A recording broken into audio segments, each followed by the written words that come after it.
ওই সাহাবী করলেন কি, নবীর কাছ থেকে বিদায় নিয়ে নবীর পাশেই আহলে সুফার সদস্য হয়ে গেলেন।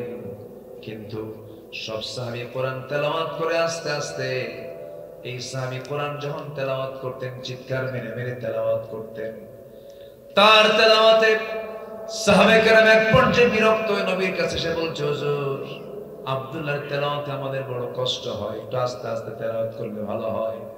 রাসূল বলে দিলেন, সাহাবীরা আমার আব্দুল্লাহর তেলাওয়াতে তোমরা বাধা দিও না। আমার আব্দুল্লাহ দ্বীন গ্রহণ করতে গিয়ে তার দুনিয়া বিক্রি করতে হয়েছে। দ্বীন গ্রহণ করতে গিয়ে কি বিক্রি করতে হয়েছে? দুনিয়া বিক্রি করতে হয়েছে। আমি আর অল্প কিছু সময় কথা বলবো, আমাকে একটু সময় দেন প্লিজ, একটু বসুন। আমার নবীজি বললেন, তোমরা আব্দুল্লাহকে কষ্ট দিও না, আমি আব্দুল্লাহর প্রতি খুব দরদ, আমার খুব কষ্ট করে সে দ্বীনটা গ্রহণ করেছে। আমার নবীজি মদিনায় থাকতে হঠাৎ করে যুদ্ধের ডাক চলে এলো। আমার নবীজি বললেন, চলো আমরা যুদ্ধের ময়দানে চলে যাই। ওই সময় ওই আব্দুল্লাহ ওই সাহাবীও ছিলেন। আমার নবীজি সবাইকে নিয়ে যুদ্ধে চলে গেলেন। যুদ্ধ থেমে গেল। আমার নবীজি যুদ্ধের ময়দান থেকে ফিরে আসবেন। ফিরে আসার পথে আমার নবীর কানে সংবাদ চলে এলো, ইয়া রাসূলুল্লাহ আপনার সেই প্রিয় সাহাবী আব্দুল্লাহ দারুণ অসুস্থ। আমার নবীজি বললেন, তোমরা যথাসাধ্য আমার সেই প্রিয় সাহাবীর তোমরা সেবা করো, চিকিৎসা করো, কোনো যেন দুর্বলতার প্রকাশ যেন না হয়। চরম খেদমত করার পরেও 3 দিনের মাথায় সেই সাহাবী শাহাদাত বরণ করলেন। নবীজির কাছে সংবাদ এলো, হুজুর আপনার সেই প্রিয় সাহাবী আব্দুল্লাহর দুনিয়াতে নাই। নবীজি তার কান্না থামাতে পারলেন না এবং বলে ফেলেন, সাহাবীরা আমার আব্দুল্লাহর জন্য গোসল করায় দাও, কাফনের কাপড়টা পরায় দাও। আব্দুল্লাহর জানাজা আজকে কেউ পড়াবে না, আব্দুল্লাহর জানাজার দায়িত্ব আমি নিজের কাঁধে উঠায় নিলাম। জোরে বলে সুবহানাল্লাহ। নবীজি বললেন, আমি নিজে তার জানাজা পড়াবো। সততার কি পুরস্কার দেখেন। সত্যকে যারা নিয়ে থাকবে তাদের সম্মান মর্যাদার দায়িত্ব কার হয়ে যায়? আল্লাহর হয়ে যায়। আমরা ঈমান এনেছি, কিন্তু ঈমানের যে গুণ, সে গুণগুলো আমরা এখন অর্জন করতে পারিনি। আল্লাহ কবুল করুন। জোরে বলি আমিন। আরো জোরে আমিন। আল্লাহু আকবার। বিসমিল্লাহির রাহমানির রাহিম।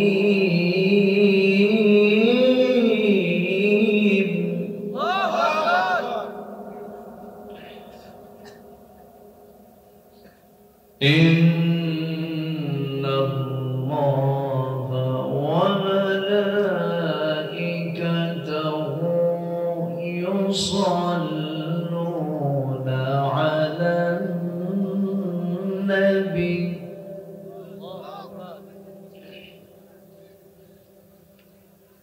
يا أيها الذين آمنوا صلوا عليه وسلموا تسليما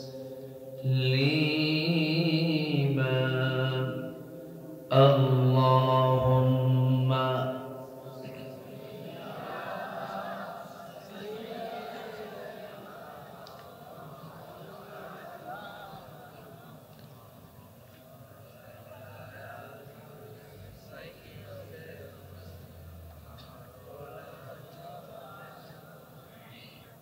একটু মহব্বত দিয়ে নবীর প্রেমে মাতোয়ারা হয়ে জবান খুলে আওয়াজ দিয়ে জোরালো কণ্ঠে সবাই বলুন, আল্লাহুম্মা সাল্লি আলা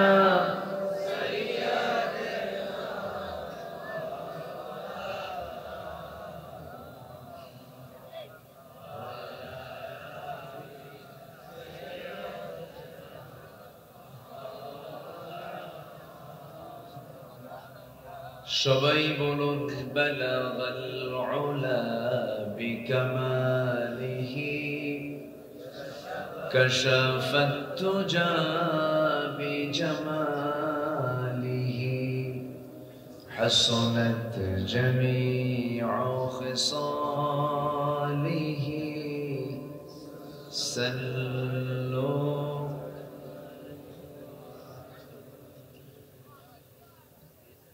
سراج الملة تمهي فخر دو عالم دلبار مولاه شريف الأنبياء نسخا كل أديان لغره بدغ العلا بكماله كشف الدجى بجماله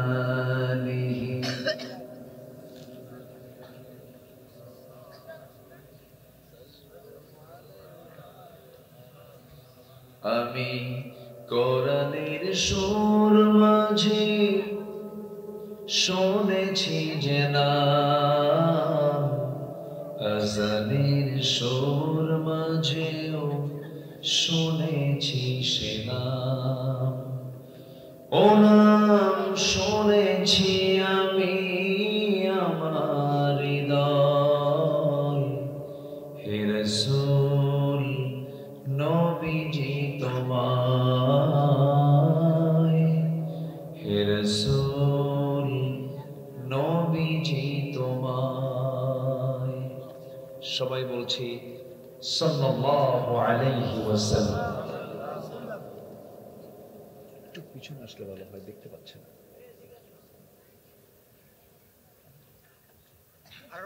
আর একটু বক্স থেকে একটু সরে যান বক্সের সামনে সরো আরো পিছনে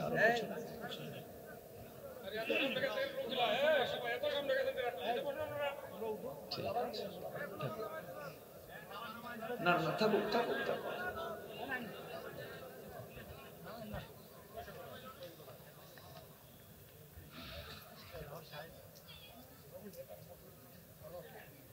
ঢাকা অঞ্চলের নরসিংদী জেলার মাধবদী কাঠালিয়া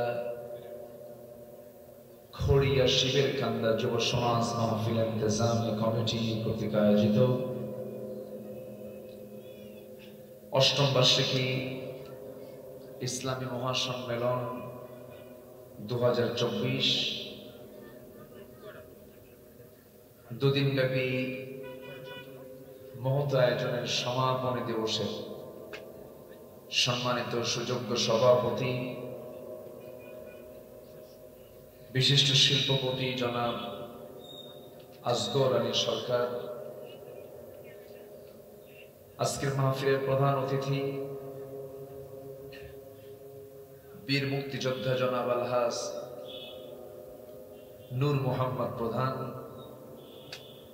কথা বলেছেন নন্দিত আলেমে দ্বীন জনাব মাওলানা আমানুল্লাহ সিদ্দিকী, উপস্থিত হাজারাত উলামায়ে কেরাম, ফদলায়ে ইজাম, সুশীল সমাজ, জাতির শ্রেষ্ঠ সন্তান শিক্ষক মণ্ডলী, জাতির বিবেক, সাংবাদিক বৃন্দ, সামনে উপস্থিত আজকের মাহফিলের প্রধান আকর্ষণ যাদেরকে নিয়ে আজকের এই সাজানো গোছানো বর্ণাঢ্য আয়োজন, তাওহীদের পতাকাবাহী, কালেমার ঝান্ডাবাহী, দ্বীন ইসলামের নরসারদুল বীর মুজাহিদ, প্রাণ প্রিয় সম্মানিত দ্বীনি ভাইরা, আড়ালে বসে আছেন শ্রদ্ধেয়া সম্মানিতা মা বোনেরা। আলোচনার সূচনায় আনুষ্ঠানিকতার মধ্য দিয়ে আমার পক্ষ থেকে আবারও দিল খোলা সালাম, আসসালামু আলাইকুম ওয়া রাহমাতুল্লাহি ওয়া বারাকাতুহু। সালামের জবাব কেমন যেন একটু ভিজা ভিজা মনে হলো, আওয়াজ দিয়ে বলবেন আসসালামু আলাইকুম ওয়া রাহমাতুল্লাহ। সবাই কেমন আছেন? আমাকে প্রশ্ন করে ফেলেছেন। আল্লাহ তাআলা আমাকেও আপনার মতোই আপনার কাতারেই তো রেখেছেন, একসাথেই তো বসে আছি। যদি অসুস্থ হতাম হয়তো হসপিটালে থাকা লাগতো, অন্য কোনো কাজে ব্যস্ত থাকলে এখানে আসাই হতো না। তবে 5 অগস্টের পর থেকে একটু বেশি ভালো আছি, বলছি আলহামদুলিল্লাহ। এই 16 বছর শুধু এই প্ল্যাটফর্মের কথা বলি, এই 16টি বছর ধরে তাফসীর মাহফিল যেখানেই করতে গেছি, কম আর বেশি যেখানে যাই হোক না কেন, মাহফিলে কম বেশি বাধার সৃষ্টি হয়েছে, মাহফিল করতে দেওয়া হয়নি। এমনকি সন্ধ্যায় মাহফিল, বিকেল বেলা 144 জারি করা হয়েছে। মাহফিল বন্ধ হবে না কেন তারা যুক্তি দিত যে আমার নাম আসলো, অথবা আমার নাম নাই অমুকের নাম আসলো কেন, পোস্টার পাল্টা। কমিটি থানায় গিয়ে বসে থাকতো, থানার কাছে কমিটি ছিল একটা দাগি আসামি, জুতার তলা ক্ষয় হতো তবু মাহফিলের পারমিশন মিলত না। সম্মানিত ভাইরা, এখন থানায় উল্টা ফোন দিয়ে বলে কিছু লাগবে কি। এই যে একটা চেঞ্জ, এই যে একটা পরিবর্তন যিনি করে দিয়েছেন, সম্পূর্ণ অবদান একমাত্র কেবলমাত্র শুধুমাত্র কার? একটু জোরে বলুন কার? আল্লাহই করে দিয়েছেন। তারা ছিল দীর্ঘ 16 বছর, আর ফেরাউন বেঁচে ছিল পৃথিবীতে 1600 বছর। সংখ্যার যে মিল হলো কেমনে বুঝলাম না, একটা মিল আমরা পেয়েছি। শুধু একজন পুরুষ ছিল আর একজন মহিলা ছিল, কিন্তু পলিসি এক ছিল। সে পলিসি হলো, ফেরাউন জানতো বুঝতো মুসা সত্য, ফেরাউন জানতো বুঝতো যে আল্লাহ সত্য, আল্লাহর দ্বীন সত্য, এবং সে কখনোই আল্লাহর দ্বীনকে সে কখনো অমান্য করেনি, মনে মনে সে পছন্দ করত। কিন্তু এই বিরোধিতা করার মূল কারণ ছিল হলো তার ক্ষমতাকে কুক্ষিগত করে রাখা। এটাই ছিল তার সবচেয়ে বড় ক্ষতিকর দিক। যুগে যুগে যে জাতি, যে নেতৃত্ব দানকারী যারা, যুগে যুগে যারাই জুলুম করে ক্ষমতাকে কুক্ষিগত করতে গেছে, সেই সময় তারা ইতিহাসের আস্থা করে নিক্ষিপ্ত হয়েছে। এবং ক্ষমতাকে পাকাপোক্ত করার জন্য পৃথিবীতে প্রথম হত্যা রাজনীতি শুরু করেছিল ফেরাউন। সেই ধারাবাহিকতায় আজও পৃথিবীতে হত্যা রাজনীতি আছে না নাই? আয়না ঘর ছিল কিনা? অনেক কিছুই করেছিল। আল্লাহ তাআলা একটা সুন্দর পরিবেশ তৈরি করে দিয়েছেন, বলি আলহামদুলিল্লাহ। চিৎকার মেরে বলছে আল্লাহুম্মা ইন্নী আসআলুকা আল হুদা ওয়াত তুকা ওয়াল আফাফা ওয়াল গিনা। সবাই বলি আল্লাহুম্মা আইন্নি আলা যিকরিকা ওয়া শুকরিকা ওয়া হুসনি ইবাদাতিকা। আমরা আল্লাহ তাআলা শুকর আদায় করে নিলাম। সম্মানিত ভাইরা, পৃথিবীর প্রথম মানুষ যেদিন এই দুনিয়াতে এসেছেন, এই দুনিয়াতে আসার দিনে আল্লাহ তাআলা আদম আলাইহিস সালামকে খালি হাতে পাঠাননি, চলার জন্য একটা কিতাব দিয়েছিলেন। এবং তারই ধারাবাহিকতায় পৃথিবীতে যত পয়গম্বর এসেছেন সমস্ত পয়গম্বর কিতাব ছাড়া না কিতাবওয়ালা? কিতাবওয়ালা। কোন পয়গম্বর কিতাবহীন ছিলেন না, সবাই কিতাব নিয়ে, কনস্টিটিউশন নিয়ে, সংবিধান নিয়ে তারা কথা বলছেন এবং এই পৃথিবীতে সভ্যতা এনেছেন আম্বিয়া কেরাম। সকল সভ্যতার অগ্রনায়ক হচ্ছেন আম্বিয়া কেরাম। আদম আলাইহিস সালাতু ওয়াস সালাম ছিলেন কৃষিকাজের রূপকার। ওয়াল্লামা আদম আল আসমাআ কুল্লাহা, আদম আলাইহিস সালাতু ওয়াস সালামকে আল্লাহ তাআলা সকল পৃথিবীর সকল কিছুর নামের সাথে পরিচয় করে দিয়েছেন। এত বড় জ্ঞানী মানুষ পৃথিবীতে আর দ্বিতীয় জন আসবে না। দাউদ আলাইহিস সালাতু ওয়াস সালাম ছিলেন হলো টেক্সটাইল ইঞ্জিনিয়ার, কি বলে, অস্ত্র নির্মাতা। ইদ্রিস আলাইহিস সালাতু ওয়াস সালাম ছিলেন হলো টেক্সটাইল, কাপড়, গার্মেন্টসের রূপকার। এরকম করে এই পৃথিবীতে সভ্যতা এনেছেন আম্বিয়া কেরাম। আম্বিয়া কেরামদের মধ্য দিয়ে সভ্যতার বিকাশ ঘটেছে এবং সেই সভ্যতার বিকাশ ঘটার মূল যে দিক ছিল, সমস্ত পয়গম্বর তারা যে ফর্মুলা গ্রহণ করেছেন, কার বিধান নিয়ে? আসতে বলবেন না, কার বিধান নিয়ে? তারই ধারাবাহিকতায় আল্লাহ তাআলা আমাকে আপনাকে সর্বশেষ নবীর মধ্য দিয়ে যে গ্রন্থ আল্লাহ পাক আমাকে আপনাকে দিয়েছেন, সেই কিতাবের নাম কি বলুন তো? কোরআন। দুঃখজনক হলো সত্য, কোরআন শব্দের অর্থ হলো বহুল পঠিত, সবচেয়ে বেশি পড়া হয় যে বই, তাকেই আরবিতে বলা হয় হলো কোরআন। কিন্তু বুকটা ফেটে যায় জানেন, আমার দেশের মানুষ কোরআন পড়তে পারে না। এখানে যারা বসে আছেন, যদি আমি একটু ইঙ্গিত দেই, সহি করে কোরআন পড়তে পারেন, অধিকাংশের হাত উঠবে? অধিকাংশের হাত উঠবে না। অথচ উচিত ছিল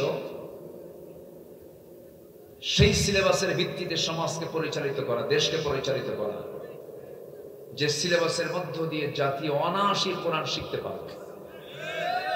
কিন্তু সেই সিলেবাসকে আজ পর্যন্ত আমরা পেয়েছি? আসতে বলবেন না, পেয়েছি? পাইনি। মাস্টার্স ডিগ্রি হয়ে যায়, পড়াশোনা কমপ্লিট হয়ে যায়, কিন্তু কোরআনটা সে সহি করে পড়তেই পারে না। আর কোরআন যে সহি করে পড়তে পারে না, ওই ব্যক্তির উপরে কোরআন লানত দেয়। মারাত্মক ব্যাপার। রুব্বা কারিন লিল কুরআনি ওয়াল কুরআনু ইয়ালআনুহু, কোরআন তাকে লানত দিচ্ছে যে কোরআনটাকে সহি করে পড়ে না। দুঃখজনক, আমার দেশের 18 কোটি মুসলমান মাত্র নামাজ পড়ে 5%। কয় পার্সেন্ট বলেন? 5%। কেন? এই চিত্র তো হওয়ার কথা ছিল না। কারণ হলো, নিকটবর্তী আমরা স্বাধীনতার পর থেকে একটি ইতিহাস আমরা জরিপ করে দেখি, দেশ স্বাধীন হয়েছে কোন সালে বলেন? 1971। আজকে 2024, মাঝখানে চলে গেছে 53 বছর। দেশ কি এমনি এমনি চলছে না ক্ষমতায় কেউ আসছে? আসছে। ক্ষমতার মসনদে যারা চড়েছেন, কেউ চালিয়েছে 25 বছর, কেউ চালিয়েছে 16 বছর, কেউ চালিয়েছে 9 বছর, মাঝখান দিয়ে মঈনুদ্দিন ফখরুদ্দিন চালাইছে কয়েক বছর। ঠিক কিনা বলেন? এই তো ম্যাক্সিমাম তারা সবাই মুসলমান। একটা মুসলিম ব্যক্তিকে দিয়ে 53 বছর দেশের শাসনকাল চলল। তারা কি শিক্ষানীতি, তারা কি শিক্ষার সংস্কার করলেন, তারা কি জাতি গঠন করলেন? জাতি আজ পর্যন্ত ফরজ শেখা কোরআন এবং 5 ওয়াক্ত নামাজ এই জাতি পড়া শিখলো না। তাহলে এখান থেকে নিশ্চিত ধরা যায়, ক্ষমতার মসনদে যারা 25, 16, 9 এই যে দীর্ঘ সময় যারা ক্ষমতার মসনদে ছিলেন, তারা ক্ষমতায় আসার পরে তারা ইসলামটাকে প্রতিষ্ঠার কাজ করেননি। দিন প্রতিষ্ঠার কাজে তাদের কোনো অংশগ্রহণ ছিল না, অথচ তারা মুসলমান। অতএব আমাদের সব দেখা শেষ, দেখে নিয়েছি আমরা। আমরা দেখতে চাই আগামীর দেশ কোরআনের বাংলাদেশ। রাজি আছেন কারা কারা? হাত উঁচু করে দেখান।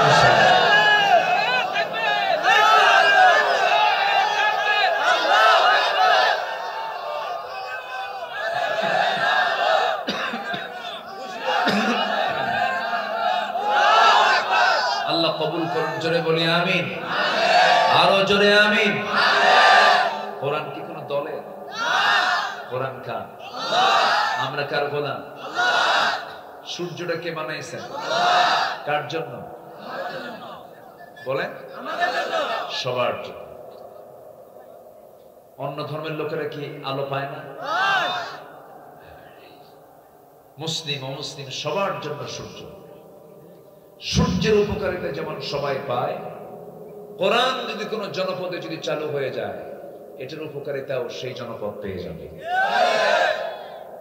কিন্তু দুঃখ লাগে, ছাগল ছাগলের কথা মানে না, আইন মানে না, কিন্তু আজকে মানুষ মানুষের আইন মেনে চলে। গাধা কি গাধার আইন মানে? গাধা আইন মানে কার? কিন্তু আজকে মানুষ মানুষের আইন মেনে চলে। আমরা যখন এই জাতীয় কথা বলতে চাই, তখন আমাদেরকে এই 16 বছর তো কথা বলতেই দেয় না। কতবার জামানে ধরে নিয়ে গেছে। আল্লামা সাইদির মতো একটা মানুষকে কেমনে শেষ করে দিল? ধরে ধরে ধরে না, ধরলে আল্লাহ ছাড়ে না। একটু পরে আসতেছি আমি। আমার বন্ধুগণ, তাহলে আমরা দুনিয়াতে আছি, আমরা চলে যাব কখন বলেন তো? বলেন কখন? কালকে, আজকে, পরশু? তাহলে যখন তখন। বলেন কখন? বলেন যখন। ডাক আসলি চলে যেতে হবে। কিন্তু চলে যে যাব আমি কি নিয়ে যাব? এটাই তো চিন্তা, এটাই তো সবচেয়ে বড় টেনশন। আমি কি নিয়ে যাচ্ছি? দুনিয়া তো পার হবেই। দুনিয়াটা আখিরাতের তুলনায় একদম ক্ষুদ্র থেকে ক্ষুদ্র, কিচ্ছু না, দুনিয়া পার হয়ে যাবে। কিন্তু আখিরাতে আমি যাচ্ছি, কি নিয়ে যাচ্ছি? এটাই সবচেয়ে বড় ব্যাপার। এবং আল্লাহ রাব্বুল আলামিন ইমানদারকে ডাক দিয়ে কথা ইঙ্গিত দিচ্ছেন। এক জায়গায় মহান রাব্বুল আলামিন বলেন, ইয়া আইয়ুহাল্লাযীনা আমানু তাকুল্লাহা ওয়াল তানজুর নাফসুম মা قدمت لغد واتقوا الله إن الله خبير بما تعملون জোরে বলুন আল্লাহু আকবার। ইমানদাররা তোমরা আল্লাহকে ভয় করো এবং লক্ষ্য করো আগামী দিনের জন্য তুমি কি নিয়ে যাচ্ছ। তোমার আমলনামাগুলো কি? তুমি যা কিছু করছো সকল কিছুর খবর কার কাছে? আসতে বলবেন না, কার কাছে? আল্লাহ রাব্বুল আলামিন আমাকে ইঙ্গিত করে বলছেন আগামী দিনের জন্য কি নিচ্ছ, এটার দিকে লক্ষ্য করো। এই জন্য পরকালীন জিন্দেগির জন্য আমাদের কিছু সৌন্দর্য দরকার, যে সৌন্দর্যের দিকে আল্লাহ তাআলা খুশি হয়ে বান্দাকে জান্নাত দিয়ে দিবে। সৌন্দর্য এক নাম্বার বিড়ি খাওয়া, তাই না? এ জাতি ভাত বেশি খায় না বিড়ি বেশি খায়? হাইরে বিড়ি টানে। শীত তো আসতেছে মাশাআল্লাহ, প্রতি টানে তৃপ্তি আনে, এক ধোঁয়ে 4 তলা পাঠায়, এত খাওয়া খায়। আল্লাহ তুমি সকল নেশা থেকে যুব সমাজ জাতিকে হেফাজত করো, জোরে বলে আমিন। আবার মাহফিল এসে প্রশ্ন করে, হুজুর বিড়ি খাওয়া কি জায়েজ আছে? মানে উনি চেষ্টায় আছেন, মানে বিড়িটাকে কি আপনি জায়েজ করেন? পৃথিবীর কোন ডাক্তার কি বলবে যে বিড়ি খাও? গোটা পৃথিবীতে ক্যান্সারের যতগুলো কারণ চিকিৎসকরা শনাক্ত করেছে, এর মধ্যে অন্যতম কারণ হলো স্মোকিং করা, যা লাংস নষ্ট করে দেয়। এবং ওর গায়ে ওয়াজও লেখা আছে, সংবিধিবদ্ধ সতর্কীকরণ। ধূমপান মৃত্যু ঘটায়, ধূমপান হৃদরোগের কারণ, ধূমপান যৌন শক্তি কমায়, স্মৃতিশক্তি কমায়, এরপরও বিসমিল্লাহ কয়া খায়। ইমানদারের সৌন্দর্যগুলো নয়, ইমানদার এরকম একটা হালকা জিনিস, একটা নোংরা জিনিস, এগুলোর দিকে সে খেয়ালই করবে না। কিন্তু আজ যেন আমার দেশের জাতীয় একটা কাজ হয়ে গেছে বিড়ি খাওয়া।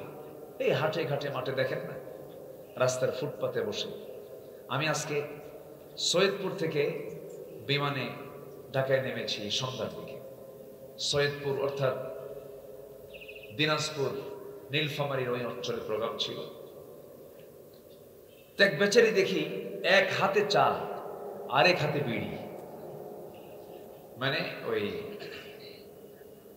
বিমান থেকে, মানে বিমানে ওঠার জন্য ইমিগ্রেশন ক্রস করে যখন বাস যোগে যখন নিয়ে যায় বিমান পর্যন্ত, ওই সময় ওই টাইমটা দেখি ওই বেচারে এক হাতে চা আরেক হাতে বিড়ি, আরো কিছু থাকলে আরো কিছু দিত।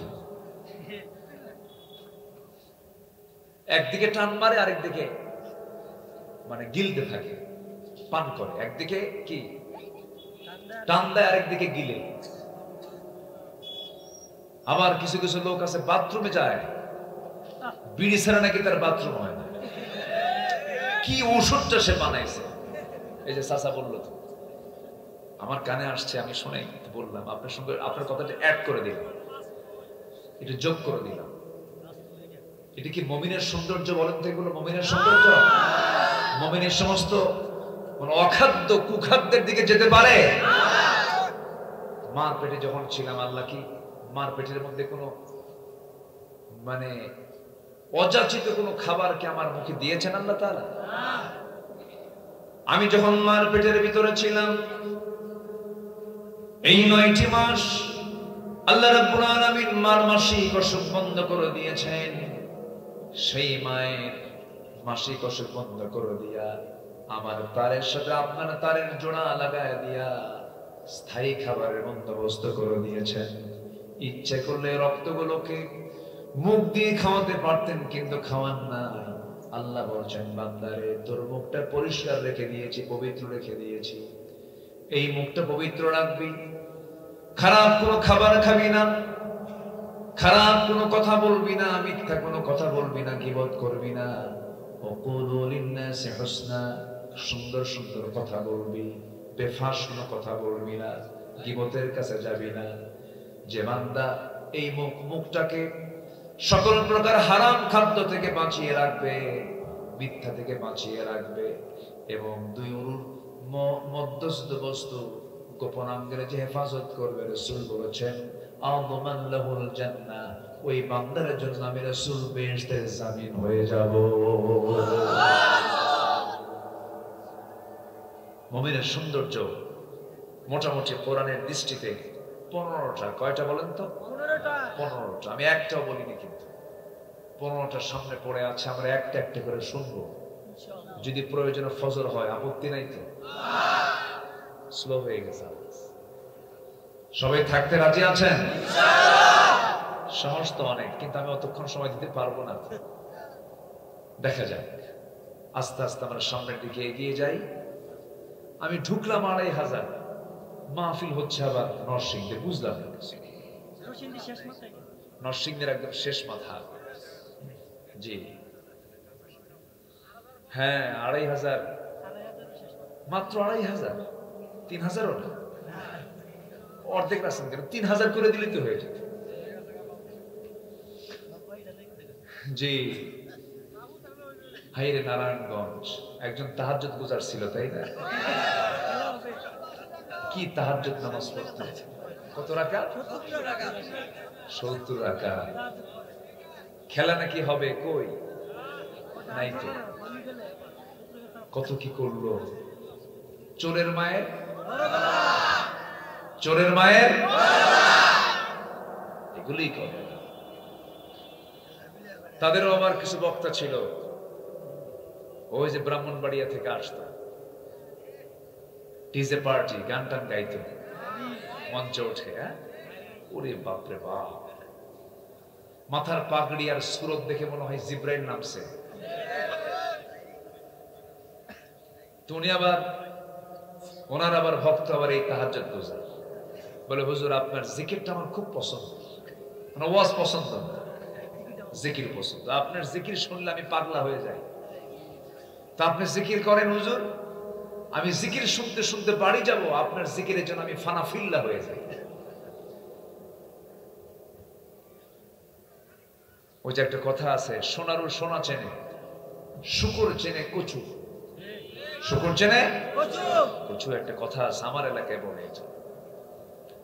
সম্মানিত বন্ধুগণ, 16 বছর এই মাহফিল গুলোকেও মানে নোংরা করে রেখেছিল একটা মহল। হক্কানি আলেমদেরকে কথা বলতে দেওয়া হয়নি। 16 বছর তাদেরকে জেলখানে আটকে রাখা হয়েছে।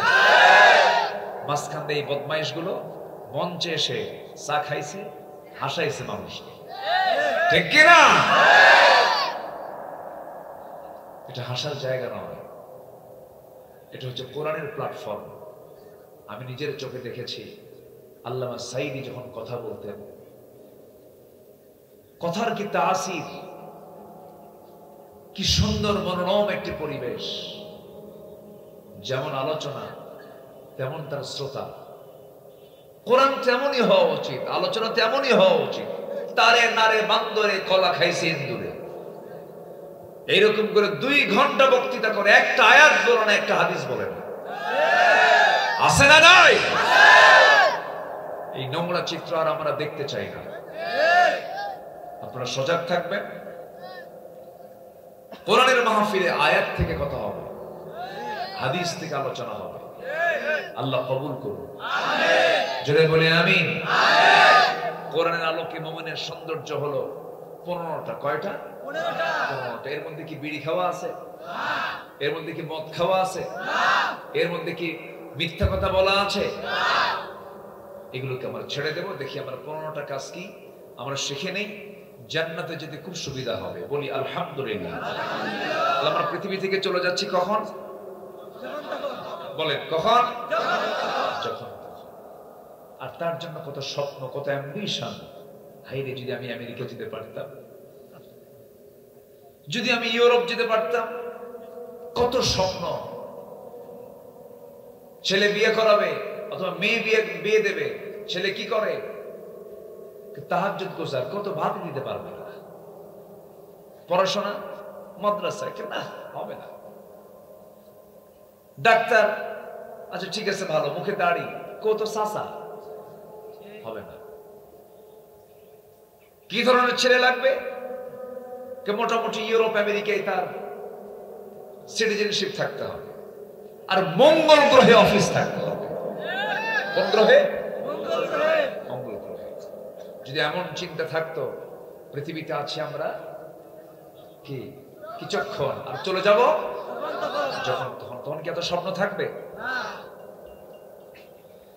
আমি আপনি যখন তখন চলে যাব। এই জন্য আল্লাহ রাব্বুল আলামিন বলছেন, তুমি লক্ষ্য করো আগামী দিনের জন্য তুমি কি নিয়ে যেতেছো, এই বিষয়টা তুমি খেয়াল করে চলো। তোমার কদমটা তুমি চিন্তা করে ফেলো। একটা কদম যখন ফেলবে চিন্তা করবে। ইমানদার কোনো কাজ আগে করে না, চিন্তা আগে করে। বলেন বলেন বলেন, কথা আগে না চিন্তা আগে, কাজ আগে না চিন্তা আগে। ইমানদার আগে চিন্তা করবে কতটুকু জায়েজ কতটুকু না জায়েজ, কোরআন দিয়ে এটাকে গবেষণা করবে। আমার বন্ধুগণ, আল্লাহ রাব্বুল আলামিন বান্দাকে বলছেন, বান্দারে তোমার মধ্যে সৌন্দর্য ফিরে আনো। মুমিনের সৌন্দর্য 15টা, এর মধ্যে 1 নম্বর সৌন্দর্য হলো মহান রাব্বুল আলামিন বান্দাকে বলছেন, বান্দা শোনো, যখন তুমি কথা বলতে যাবে তুমি সঠিক কথা বলবে, ব্যাঠিক কোনো কথা বলবা না। এই বিগত 16 বছর যত কথা বলেছি, তারা যা বলেছে করেছে তার উল্টা। পালানোর 5 দিন আগেও কয় হাসিনা পালায় না। কইছে না? কইছে না?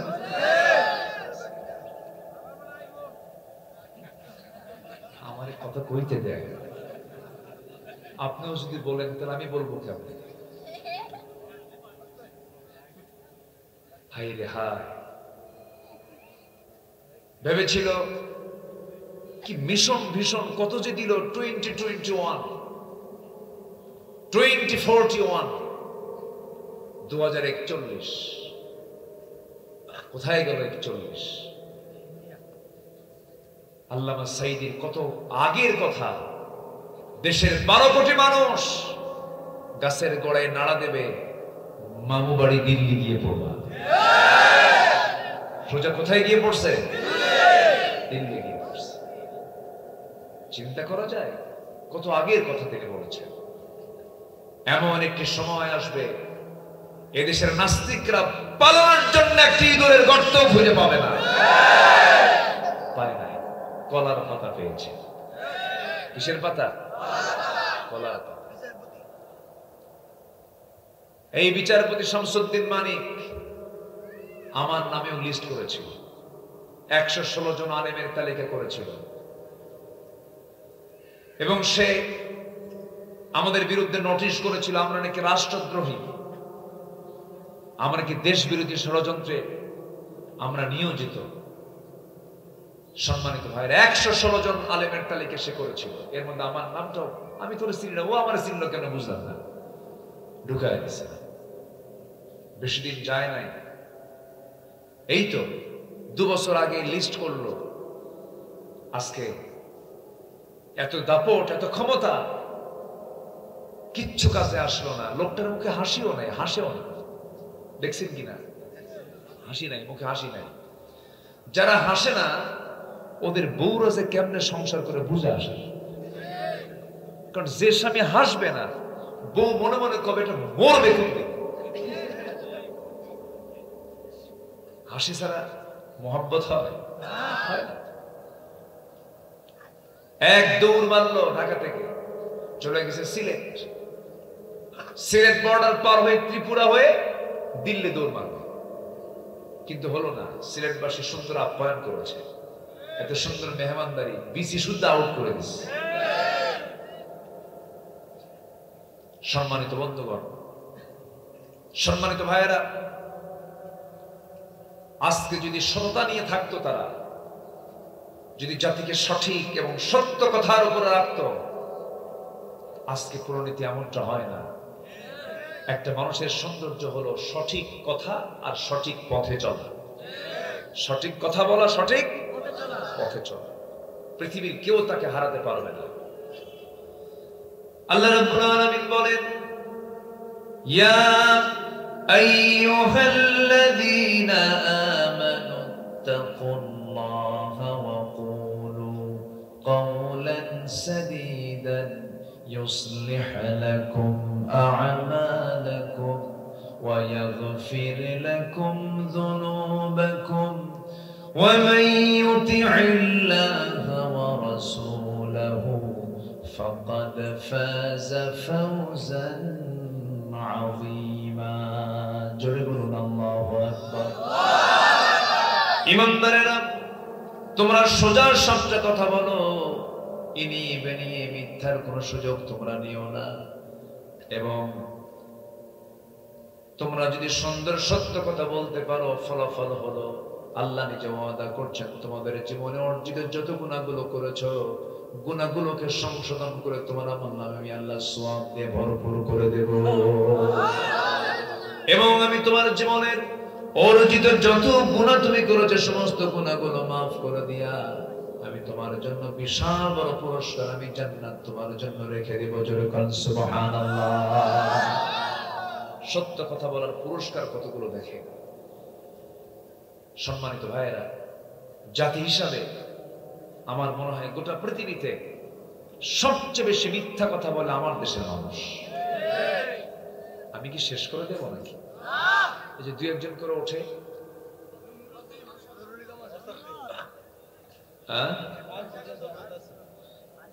আবার আসবে তো না? আচ্ছা দেখা যাক, জোরে বলে ইনশাআল্লাহ। আমরা কেউ নড়বো না, একটু বসুন না। যদি এই জায়গার বরকত যদি কেউ জানতো, বুঝতো, এই জায়গাটা এই মুহূর্তে এত বরকতময়, অসংখ্য ফেরেশতারা আমার আপনার জন্য দোয়া করছে আর বলছে আল্লাহ এদের জীবনের সমস্ত গুনাহগুলো মাফ করে দাও। এই জন্য এই বরকতময় জায়গা থেকে আমরা শেষ না করে কেউ উঠবো না। আল্লাহ পাক সেই তৌফিক সবাইকে দান করুন, জোরে বলে আমিন। সত্য কথা বলো, সবার মনে থাকবে তো ইনশাআল্লাহ? মনে থাকবে তো? কেউ কখনো মিথ্যা কথা বলবো না। মা সন্তানকে মিথ্যা শেখায়, এমন মা আছে না নাই? বাবা সন্তানকে মিথ্যা শেখায়, আছে না নাই? পারিবারিক ভাবেও সন্তানদেরকে এমন সুন্দর করে শেখায়, শিক্ষা দিয়ে তুলবো যেন ছেলে কোনোদিন মিথ্যা কথা না বলে। একজন বড় পীর সাহেব ছিলেন, জিলান শহরে তার বাড়ি, আব্দুল কাদের জিলানী নাম শুনেছেন তো? তার মা ছিলেন বড় আবেদা। ছেলে শিক্ষার জন্য বাড়ি ছেড়ে চলে যাচ্ছিল, মা সন্তানের পকেটের ভিতরে কিছু স্বর্ণ মুদ্রা দিয়ে বললেন, বাবা এই স্বর্ণ মুদ্রাগুলো তোমাকে দিলাম, আর তোমাকে শুধু একটা নসিহত করছি, ও আমার কলেজার টুকরা সন্তান, জীবনে কোন সময় তুমি কখনো মিথ্যার আশ্রয় নিবা না, মিথ্যা কথা বলবা না। সন্তান মার কাছ থেকে বিদায় নিয়ে শিক্ষার জন্য, দিন বোঝার জন্য সে মাদ্রাসার দিকে রওনা দিয়েছে। রাস্তার মধ্যে এক জায়গায় গতিরোধ করে ডাকাতি চলছিল। সেই ডাকাত দলের সদস্যরা এক পর্যায়ে আব্দুল কাদের, ছোট্ট আব্দুল কাদের জিলানীকে ধরে ফেললো। ধরে ফেলে বললো, এই ছোট্ট ছেলে তোমার কাছে কি আছে বলো। সকল স্বর্ণ মুদ্রাগুলো সব একটা একটা বের করে ডাকাতের সামনে রেডি করে দিয়ে রাখছে, দেখো এই যে আমার কাছে এই জিনিসগুলো আছে। ডাকাত জিজ্ঞাসা করে, এতক্ষণ ধরে যত লোকদের ধরেছি কেউ তাদের সম্পদগুলো বের করে দেখায় না, তুমি আমাদের সামনে সম্পদগুলো, টাকা পয়সাগুলো সব বের করে দেখালে কেন? এর কারণটা কি? সন্তান বলতেছে, আপনারা ডাকাত হতে পারেন, কিন্তু আমার মা একটা শিক্ষা দিয়েছেন, জীবনের যে কোনো জায়গায় তুমি যখন চলতে যাবে মিথ্যার আশ্রয় নেবে না। এই জন্য মিথ্যা হয়ে যাবে, এই জন্য মনে করে পকেট থেকে যত সম্পদ, টাকা পয়সা আছে সব তোমাদের সামনে আমি প্রকাশ করে মিথ্যাবাদী তার কাতার থেকে আমি সত্যবাদীর কাতারে স্থান নিয়ে নিলাম। ডাকাতের চোখে পানি। ডাকাত জীবন, ছোট্ট বাচ্চার এই আচরণে চোখের পানি চলে আসছে। ডাকাতি বাদ দিয়ে সত্যবাদীর কাতারে শামিল হয়ে গেছে। আজকে কি পরিমাণ মিথ্যা চলে আজকের সমাজে, ব্যক্তিগত জীবনে, সমাজ জীবনে, ব্যবসায়িক জীবনে, রাজনৈতিক জীবনে। ওরে বাপরে বাপ, 53 বছর নেতাদের যে বক্তব্য শুনেছি, নির্বাচিত হলে পরে মদিনার সনদে দেশ চালাবো, ওইদিকে চালাইছে মোদির সনদে, ঠিক কিনা? এগুলোই তো দেখেছি। মিথ্যাচার, কি কথা বলবো? কোন আপত্তি নাই তো? বলি ইনশাআল্লাহ। সাইয়েদনা ওমর ফারুকের নাম শুনেছেন তো? কয় নাম্বার খলিফা বলেন? খলিফা মোট কয়জন? এর 2 নম্বর খলিফা কে? ওমর রাদিয়াল্লাহু তাআলা আনহু। আল্লাহু আকবার। অনেকদিন আগে এই যে বাচ্চারা আজকে বসে বসে আমার ওয়াজ শুনতেছে, এক মাহফিলে বললাম, ওমর ফারুককে চিনেন কে? সামনে থেকে দাঁড়ায় একজন বলে, হুজুর আমি চিনি। কে? আমাদের বাড়ির দোতলায় ভাড়া থাকে। খুব বাচ্চারা তো, ওদের মনে যা আসে তাই বলে। আমি বললাম, তুমি 100তে 100 পাইছো। ওর একটা গুড় দিয়ে দিলাম। এই ওমর দোতলায় ভাড়া থাকে ওমর না, এই ওমর হচ্ছে এমন ওমর, ওমরের নাম শুনলে পরে রোম পারস্য থরথর করে কাঁপত। মুসলমানরা কিসের জাতি, আর সেই মুসলমান আজকে হয়ে গেছে কিসের জাতি? কি হয়ে গেছে আজকে? আমাদের উপর দিয়ে কথা বলে আমরা চুপ করে থাকি, আমরা কোন বাতিল রক্তচক্ষুকে আর ভয় পাবো না। এই শিক্ষা আমাদের সন্তানরা দেখিয়ে দিয়েছে 5 আগস্ট পর্যন্ত। আমরা আর পিছপা হব না। যতক্ষণ না পর্যন্ত জমিনে কোরআনের রাজ কায়েম না হয়েছে আমাদের সংগ্রাম চালিয়ে যেতে হবে মুসলমান, চালিয়ে যেতে হবে। যদি হেরে যাই আগামী 100 বছরে ওই পরিবেশ আমরা আর পাবো না। সুযোগ বারবার আসে না, এটাকে কাজে লাগাতে হবে। আল্লাহ কবুল করুন, আল্লাহ কবুল করুন। ওমর ফারুক রাদিয়াল্লাহু তাআলা এক রাতে বের হয়েছে জনগণকে দেখার জন্য। উনি প্রায় বের হতেন, লোক নিয়ে বের হতেন না একা বের হতেন? তাও দিনে না রাতে? আমার দেশের কোন নেতার ক্ষমতা আছে? সোর্সে ক্ষমতা থাকবে কেন? কি চোর, দিনও বের হয় না। একা বের হওয়ার কোন ক্ষমতা নাই। সামনে প্রোটোকল, পিছনে প্রোটোকল, সারাক্ষণ চিন্তা করে, আবার মাঝখানে নিজেও পিস্তল একখান নিয়ে থাকে, কোন দিক দিয়ে যেন ফুটুস মেরে দেয়, গুলি করে দেয়। কিন্তু ওমরের তো সেই চিন্তা নাই। ওমরে ফারুকের চিন্তা ছিল একমাত্র কার ভয়? আসতে বলবেন না, কার ভয়? তিনি মনে মনে চিন্তা করতেন, আমি কারো কোনোদিন ক্ষতি করি নাই, কারো আমাদের খেয়ানত করি নাই। কোন এক রাতের আধারে ঘর থেকে বের হয়ে জনগণকে দেখার জন্য বের হলেন। অনেক লম্বা কথা। প্রথমে বেরেন একজন বিধবা বাড়ির সামনে, বিধবা নারীর বাড়ির সামনে গিয়ে দাঁড়ালেন। সন্তানগুলো হাওয়া করে কান্দি, ক্ষুধার যন্ত্রণায় ছটফট করতেছে। ওমর ফারুক দেখে বললেন, ঘরে কি কোনো সন্তানদের মা নাই? এমন মা, সন্তানগুলো কান্নাকাটি করে, মা সন্তানের কান্না থামাতে পারে না। বিধবার সামনে দাঁড়িয়ে বলে, কেমন করে কান্না থামাবো? ঘরে তো কোনো খাবার নাই, পানি ছাড়া। সাইয়েদনা ওমর ফারুক লজ্জা পেয়ে গেলেন। খাদ্য গোদাম থেকে 1 বস্তা আটা নিজের পিঠে বহন করে বিধবার সামনে হাজির করে বলছেন, বিধবারে, আটার বস্তা যখন ফুরে যাবে আমি ওমর, আমাকে সংবাদ দিয়ে দিবা, আমি নিজের পিঠে বহন করে তোমার ঘরে আবার পৌঁছায় দিয়ে যাব। বিধবাকে দেখলেন, সামনের দিকে চলতে নিলেন। হঠাৎ করে শুনতে পেলেন ভিতর থেকে এক মহিলার কণ্ঠের আওয়াজ, কান্নার আওয়াজ। ওমর ফারুক রাদিয়াল্লাহু আনহু জিজ্ঞাসা করলেন, ভিতরে মহিলা কান্দে কেন? জবাব দিচ্ছে, ভিতরে একজন মহিলার কান্নার কারণ হলো পেটে বাচ্চা হয়েছে, বাচ্চার ডেলিভারির সময় হয়ে গেছে, কিন্তু সন্তান ডেলিভারি হয় না, কারণ ধাত্রী নাই, নার্সের অভাব। সাইয়েদনা ওমর ফারুক মনে মনে চিন্তা করলেন, এই সন্তানটা ডেলিভারির সময় যদি মহিলা মারা যায়, মা যদি মারা যায়, অথবা সন্তান মারা যায়, অথবা দুইজন মারা যায়, কিয়ামতের দিন আমি ওমর আমাকে আসামের কাঠগড়ায় দাঁড়িয়ে তার জবাব দিতে হবে। এই চিন্তা মাথায় নিয়ে ছুটে চললেন নিজের বাড়ির দিকে। বউটাকে বলেন, বউ আমার বোরকা পড়ো। বোরকা পরায়া নিয়া পর্দার নিয়ম রক্ষা করে ওই মহিলার বাড়ির সামনে দুটো হাত জড়িয়ে ধরে ওমর ফারুক তার বউকে বলছেন, আমার স্ত্রী, আল্লাহর কসম করে বলি, আমরা কিন্তু শাসক নই, আমরা হলাম জনগণের খাদেম। খাদেমের প্রোটোকল লাগে? কিছুই লাগে না। স্ত্রীকে ডাক দিয়ে বলছেন, স্ত্রী আমার, তুমি আমার স্ত্রী হতে পারো, কিন্তু আমরা হলাম জনগণের খাদেম। ভিতরে একজন মহিলা আছে, সন্তান ডেলিভারি হয় না, প্রচন্ড কষ্ট হচ্ছে, ধাত্রী নাই, তাড়াতাড়ি খেদমতের জন্য চলে যাও, কোন ক্রমেই যেন সন্তানটা অথবা তার মায়ের যেন মৃত্যু না হয়। বউকে পাঠায় দিলেন। এরপরে সামনের দিকে চলতে লাগলেন। হঠাৎ করে কোন এক বাড়ির সামনে তিনি দাঁড়ালেন। দুজন মহিলার কথা, দুজন মহিলা, একজন মা আর একজন মেয়ে। মা মেয়ে গল্প করে। মেয়েকে মা বলতেছে, মা আগামীকালকে বাজার করব কি, সেই বাজারের টাকাটা নাই, সকালবেলা যদি হয়ে যায় উটনির দুধ বিক্রি করে বাজার করতে হবে। এবার মা বলছে, মা শোনো, আমার মেয়ে শোনো, যে উটনির দুধটা আমরা বিক্রি করবো সেই দুধের টাকা দিয়া বাজার হবে না, এই জন্য যে পরিমাণ দুধ হয় দুধ বিক্রি করে কোনো লাভ হবে না, দুধের মধ্যে কিছু পানি মিশায়া মিক্স করে সেই দুধটা একটু বেশি করে দুধ বিক্রি করবা। মেয়ে বলছে, বাম্মা তুমি আমাকে যে পরামর্শ দিচ্ছ এই ধোঁকাবাজ আমি করতে পারবো না, মিথ্যাশ্রয় আমি নিতে পারবো না।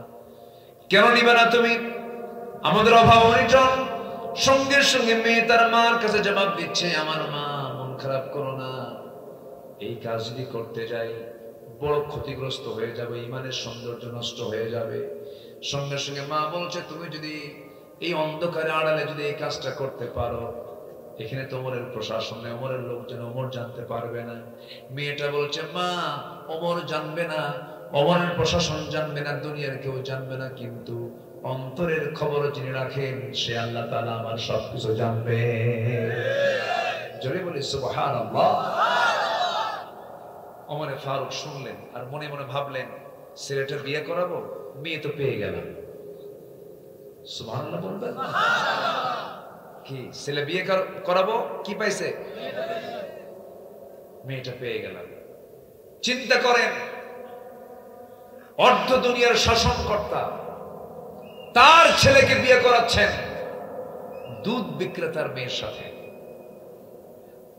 এর মধ্যে হলো সবচেয়ে বড় দিক হচ্ছে সততা। কি বলেন তো, কি বলেন, কি কি বলেন? সততা। সাইয়্যিদুনা ওমর ফারুক রাদিয়াল্লাহু তাআলা আনহু বাড়িতে গিয়ে বউকে লক্ষ্য করে বলছেন, বউ আমার, সন্তানটা বড় হয়ে গেছে, বিয়ে তো করাতে হবে, কিন্তু আজকে মেয়ে পছন্দ করেছি। কে? অমুক এলাকায় বাড়ি, অমুকের মেয়ে, দুধ বিক্রি করে খায়। চিন্তা করে দেখুন, সাধারণ পরিবারের একটা মেয়ে ওমর ফারুক তার ছেলের বউ করে ঘরে আনলেন। সম্পদ দেখে, টাকা দেখে না সততা দেখে? সততা। আমরা সত্যবাদী হব, জোরে বলি ইনশাআল্লাহ, জোরে বলি ইনশাআল্লাহ। এটাই ঈমান। যে ঈমান সত্য কথা বলে না, যে ঈমান হক পথে চলতে পারে না, ওটা ঈমান না, এটা ভণ্ডামি। ওটা কি? ভণ্ডামি। আমরা সততা নিয়ে থাকবো, জোরে বলি ইনশাআল্লাহ। জীবন চলে গেছে, মিথ্যার আশ্রয় নেয়নি। বহু ইতিহাস আছে। সাইয়্যিদিনা বেলাল, নাম শুনছেন তো সবাই? বেলাল রাদিয়াল্লাহু আনহু, লোকটা কালো ছিলেন। এত কালো মানুষ এখানে একটাও নাই, এই দেশেও নাই। প্রচন্ড কালো, মানে খুব ঘন কালো ছিলেন। চেহারার কোনো সৌন্দর্য ছিল না। তবে শক্তির দিক থেকে সাদা চামড়ার লোকের শক্তি বেশি না কালো চামড়ার লোকের শক্তি বেশি? আসেন আমরা দোয়া করে দিই নাকি? খুব কষ্ট দিয়ে ফেলতেছি, দু একজন করে চলে যাচ্ছে, এটা কেমন কথা বলেন তো? একটু জিকির করি, লা ইলাহা ইল্লাল্লাহ, লা ইলাহা ইল্লাল্লাহ, লা ইলাহা ইল্লাল্লাহ। আরো জোরে, লা ইলাহা ইল্লাল্লাহ, সুবহানাল্লাহ ওয়ালহামদুলিল্লাহ,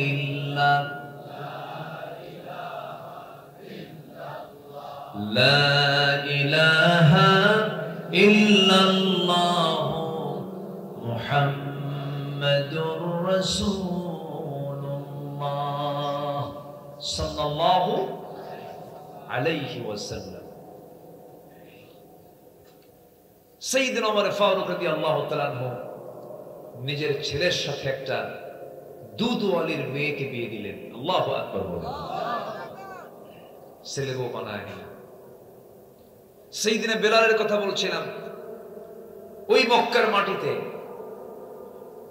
কালেমা পড়েছে, এই কথা বলার মতো সাহস অনেকেই পেত না। যখন সাইয়্যিদিনা বেলালকে, যখন তার মনিব, তার মালিক যখন বলে ফেললো, বেলাল শুনলাম তুমি নাকি ইসলাম কবুল করেছ। বেলাল বলছেন, মিথ্যা কথা কখনো বলবো না। আপনি শুনবেন কেন? আপনি দেখেন, লা ইলাহা ইল্লাল্লাহ। মালিক তো থ মেরে গেছে, তোমার এত সাহস, তুমি আমার সামনেই এই সাক্ষ্য দিলা, তুমি কি জানো এটার ফলাফল কি হতে পারে?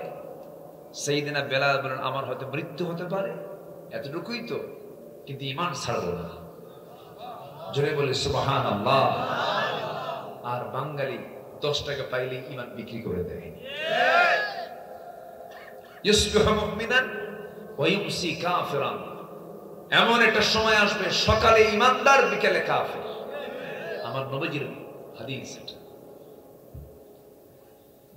আমার বন্ধুগণ,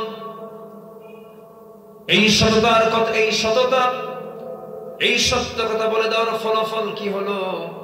উমাইয়া তার মনি বলে ফেললো, বেলাল তুমি কি জানো আমি তোমাকে মারতে মারতে মেরে ফেলে দেব?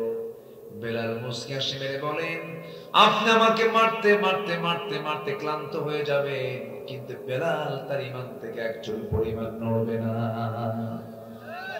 শুরু হলো নির্যাতন।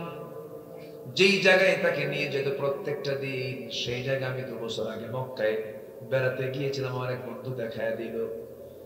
সেই জায়গায় এখনো বিল্ডিং হয় নাই, বাত্তা খোরাইশ এলাকায় সাইয়েদনা বেলালকে পশুর মতো করে গলায় দড়ি বেঁধে টেনে টেনে সেই জায়গায় নিয়ে যেত, মারতে মারতে রক্তাক্ত করে ফেলতো। কোন একদিন মারতে মারতে জমিনে ফেলে দিয়েছে, বুকের উপরে পাথর চাপা দিয়ে রেখেছে। মনি বলতেছে, মাইয়ারে মারতে মারতে ক্লান্ত হয়ে গেলাম, তুই তো দিন ছাড়লি না। সঙ্গে সঙ্গে বেলাল বলছে, মনি মাইয়া মারতে মারতে তুমি ক্লান্ত হতে পারো, কিন্তু আমি ঈমান থেকে এক চুল পরিমাণ নড়ব না। শুধু বেলালের মুখ থেকে একটা আওয়াজ বের হয়, আল্লাহ আল্লাহ আল্লাহ বারবার বলতেছেন। সঙ্গে সঙ্গে মাইয়া খেপে গিয়ে রেগে গিয়ে তার বুকের উপর গিয়ে বসলো, মুখের মধ্যে বাম হাত ঢুকায় দিল, টান মেরে জিহ্বা বের করে আনলো, বাবলা গাছের শক্ত কাটা জিহ্বার মধ্যে ঢুকায় দিল, ফিনকি দিয়ে রক্ত বের হওয়া শুরু হয়ে গেল। বেলালের মুখটা বন্ধ হয়ে গেছে। মাইয়া বলছে, বেলাল রে, মুখ তো জিকিরের জন্য বন্ধ করলাম, তুই এখন জিকির করবি কেমনে? নখটা উঁচু করে বলে বেলাল বলতেছে, মাইয়া রে, আমার মুখ বন্ধ করলে কি হবে, আমার জিহ্বা বন্ধ করলে কি হবে? আমি আমার আল্লাহর নামটা আমি আমার দিলের মধ্যে অঙ্কন করে রেখে দিয়েছি। জোরে বলে সুবহানাল্লাহ। তারা চুল পরিমাণ হক ছাড়েন নাই। সামান্য কিছু পাইলেই আমাদের চরিত্র চেঞ্জ হয়ে যায়। সামান্য কিছু স্বার্থের কাছে আমরা ঈমান বিক্রি করে দেই। বিগত 16 বছর কত চিত্র দেখলাম, হুজুরদের মধ্যেই দেখলাম। গণজাগরণ মঞ্চে গিয়ে বলে, আমি আমার জীবনের শ্রেষ্ঠ আমল করতে পারলাম আজকের এই মঞ্চে এসে। যেরকম নাউজুবিল্লাহ। শোনেন নাই, শোনেন নাই, শোনেন নাই? এই যে দিনই থাক, সম্মানিত ভাইয়েরা, সম্মানিত বন্ধুগণ, বিগত 16 বছর এদেশে অনেক আলেম ওলামা ছিল যাদের গায়ে একটা মামলা তো দূরের কথা, হামলা তো দূরের কথা, একটা আঁচড় পর্যন্ত লাগে নাই। তারাও আলেম। আবার জেলখানা সে অন্ধকার প্রকোষ্ঠে থেকে থেকে জীবন বাতি নিভে গেছে, তারাও আলেম। দুই আলেম কি একরকম? আসতে বলবেন না, একরকম। 2009 সালে একই বছর আল্লামা সাঈদী এবং আমি নগণ্য গোলাম হজে গিয়েছিলাম। তার জীবনের শেষ হজ, আমার জীবনের প্রথম হজ 2009 সাল। হজের সময় তাকে বলা হলো, দেশের ট্রাইব্যুনাল গঠন হচ্ছে, মামলা হবে, আপনি আর দেশে ফেরত যাইয়েন না, এই দেশেই থেকে যান, আপনাকে সিটিজেনশিপ দিয়ে দেবে সৌদি গভর্নমেন্ট। উনি মুস্কি হাসি মেরে বলে, আমার রাসূল তো তার শিখার নাই। আমার কর্মী, আমার দলের লোকেরা নির্যাতিত হবে, জেল খাটবে, হামলা মামলার শিকার হবে, আর আমি বিদেশের মাটিতে আরামে থাকবো? এই চরিত্র রাসূল আমাকে শিখার নাই। দেশে ফিরবো, জেল খাটবো, বাতিল শক্তির কাছে মাথা নত করবো। হয় নাই? তা হয় নাই, তাই তো হচ্ছে। নাও আসতে পারতেন তিনি, ফিরে এসেছেন, জেল খেটেছেন। ওই জালিমদের সহ্য হয় নাই, জেলখানা থেকে তাকে সুস্থ মানুষ বের করে, কারাগার থেকে বের করে মেডিকেলে নিয়ে জোরপূর্বক তাকে হসপিটালাইজড করে, পয়জনিং করে পরিকল্পিতভাবে হত্যা করা হয়েছে। তাফসীর মাহফিলের মহা সম্মেলনের এই প্ল্যাটফর্ম থেকে, নরসিংদীর এই মাহফিলের ময়দান থেকে সুস্পষ্টভাবে জানাতে চাই, আল্লামা সাঈদীর হত্যার সঙ্গে যারা জড়িত অবিলম্বে তাদের গ্রেফতার করে দৃষ্টান্তমূলক শাস্তি আমরা দাবি করছি। রাজি আছেন কারা কারা? হাত উঁচু করে দেখান।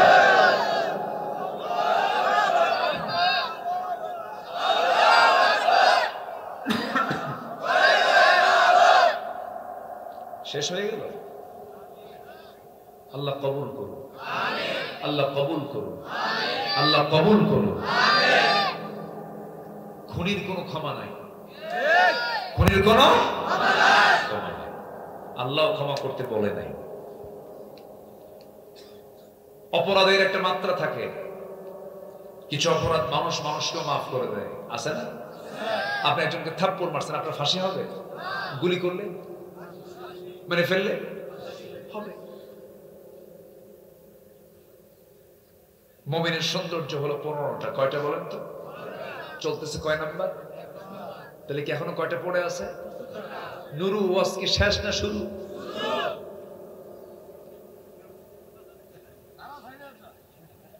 সারাসারি নাই। আলহামদুলিল্লাহ, খুব ভালো মানুষ আপনারা, বলি আলহামদুলিল্লাহ। কি দি তো শেষ হয় না, মনোহর দি, কটিয়া দি, মাদক দি, নরসিংদী, তাই না? এক সময় এদিকে হিন্দু ভাইদের চলাচল বেশি ছিল, নারায়ণগঞ্জ, ময়মনসিংহ, তাই না? জি, কিন্তু এসে দেখি কই নরসিংহ তো নাই, সব তো মুসলমান, বলি আলহামদুলিল্লাহ। খুব সুন্দর। আপনারা আরেকজন সাহাবী ইসলাম কবুল করেছেন। আপন চাচা তাকে ডাক দিয়ে বলে, তোর বাপ তো মারা গেছে, তুই তো এতিম ছিলি, তোকে আমি তিলে তিলে বড় করেছি, সত্যি করে বলতো তুই কি বাপ দাদার ধর্ম ছেড়ে কি দিন গ্রহণ করেছিস? ভাতিজা মুস্কি হাসি মেরে বলে, চাচা মিথ্যা কথা কি ইমানদারের মানায়? আমি তো কালিমা পড়েছি, আপনি শুনেছেন, আপনি দেখেন, লা ইলাহা ইল্লাল্লাহ। চাচা বলে, তুই কি জানিস এটার ফলাফল কি হতে পারে? ভাতিজা বলে, চাচা এটার ফলাফল মৃত্যু হতে পারে, সমস্যা নেই। কিন্তু চাচা ভাতিজাকে লক্ষ্য করে বলতেছে, সব এটার ফলাফল হলো তোর সমস্ত সম্পত্তিগুলো আমি জোর করে দখল করে নেব, তোকে আর সম্পত্তি দেব না। কিন্তু তার জবাবে ভাতিজা বলতেছে, চাচা সম্পত্তি জোর করে নেওয়ার দরকার নাই, ঈমান গ্রহণ করেছে যখন, সম্পত্তি আমি আপনাকে আপোষেই দিয়ে দিলাম। চাচার রাগ কমলো না, চাচা খেপে গিয়ে রেগে গিয়ে এক পর্যায়ে জামাটা টান মেরে ধরে জামাটা ছিঁড়ে ফেলে দিল, উলঙ্গ করে ফেললো। পাজামাটা টান মেরে পাজামাও খুলে ফেলে দিল, গোটা শরীর অনাবৃত হয়ে গেল, দেখার মতো কোনো পরিবেশ নাই। উলঙ্গ করে ঘর থেকে যখন বের করে দিয়েছে, সঙ্গে সঙ্গে সেই সাহাবী করলেন কি, দৌড় মেরে মার দরজার কাছে গেলেন।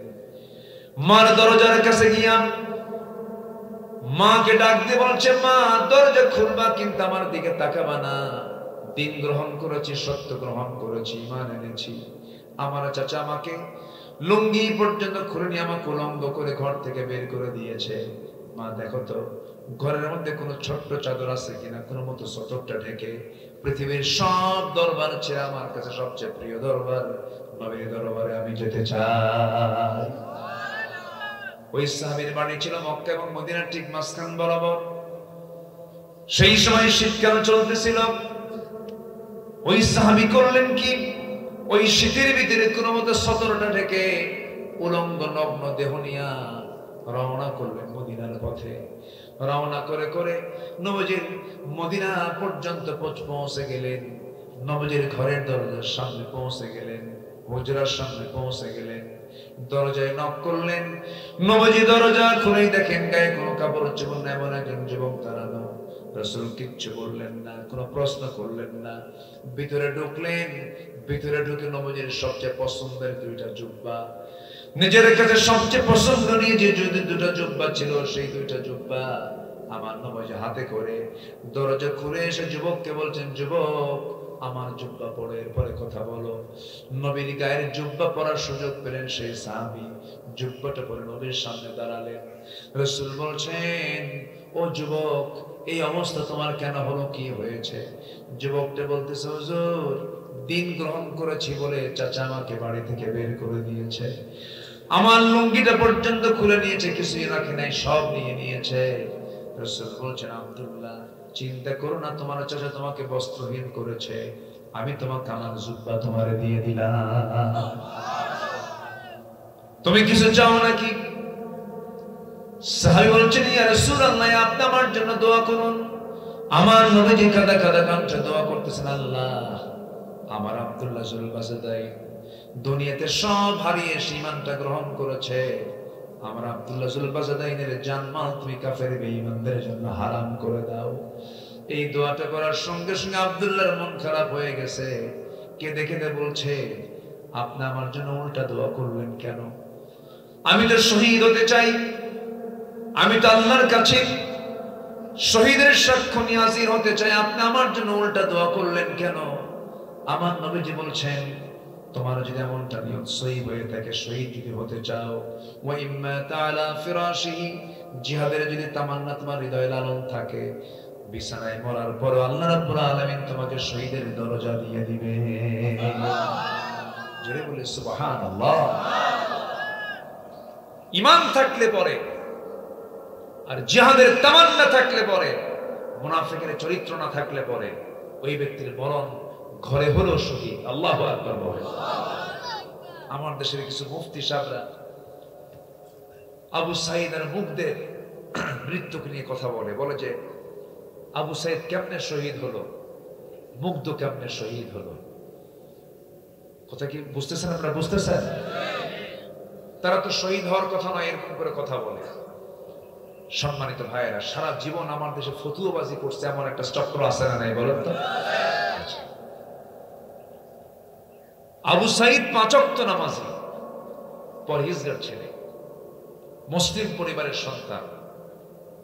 চিন্তা করেন, 18 কোটি 20 কোটি মুসলমানকে জিম্মি থেকে জুলুম শাহিদিকে বাঁচানোর জন্য রাজপথে গিয়ে দুটো হাত বাড়ায় দিয়ে বল, কত গুলি চালাবি চালা, অত্যাচার আর জুলুমকে আমরা সহ্য করতে পারবো না।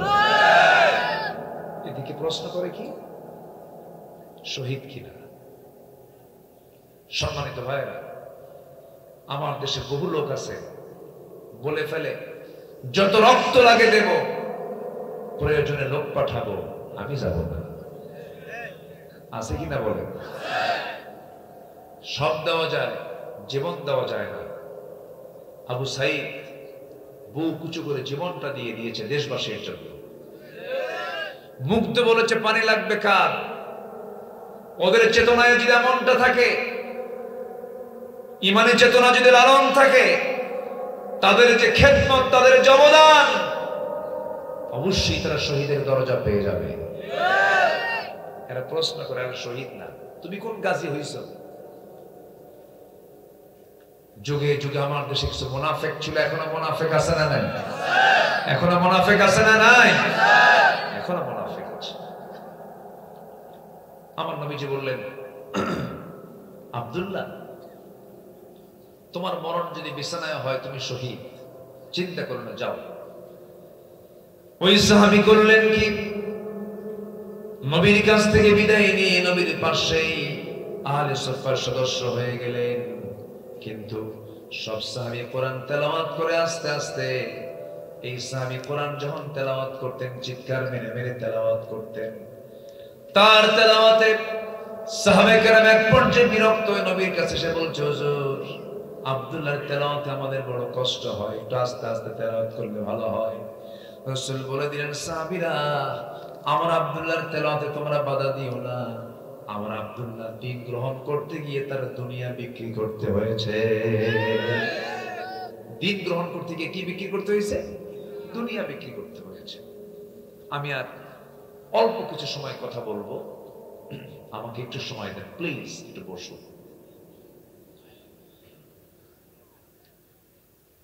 আমার নবীজি বললেন, তোমার আব্দুল্লাহকে কষ্ট দিও না, আমি আব্দুল্লাহর প্রতি খুব দরদ, আমার খুব কষ্ট করে সে দিনটা গ্রহণ করেছে। আমার নবীজি মদিনায় থাকতে হঠাৎ করে যুদ্ধের ডাক চলে এলো। আমার নবীজি বললেন, চলো আমরা যুদ্ধের ময়দানে চলে যাই। ওই সময় ওই আব্দুল্লাহ ওই সাহাবীও ছিলেন। আমার নবীজি সবাইকে নিয়ে যুদ্ধে চলে গেলেন। যুদ্ধ থেমে গেল। আমার নবীজি যুদ্ধের ময়দান থেকে ফিরে আসবেন। ফিরে আসার পথে আমার নবীর কানে সংবাদ চলে এলো, ইয়া রাসূলুল্লাহ, আপনার সেই প্রিয় সাহাবী আব্দুল্লাহ দারুণ অসুস্থ। আমার নবীজি বললেন, তোমরা যথাসাধ্য আমার সেই প্রিয় সাহাবীর তোমরা সেবা করো, চিকিৎসা করো, কোনো যেন দুর্বলতার প্রকাশ যেন না হয়। চরম খেদমত করার পরেও 3 দিনের মাথায় সেই সাহাবী শাহাদাত বরণ করলেন। নবীজির কাছে সংবাদ এলো, হুজুর, আপনার সেই প্রিয় সাহাবী আব্দুল্লাহ দুনিয়াতে নাই।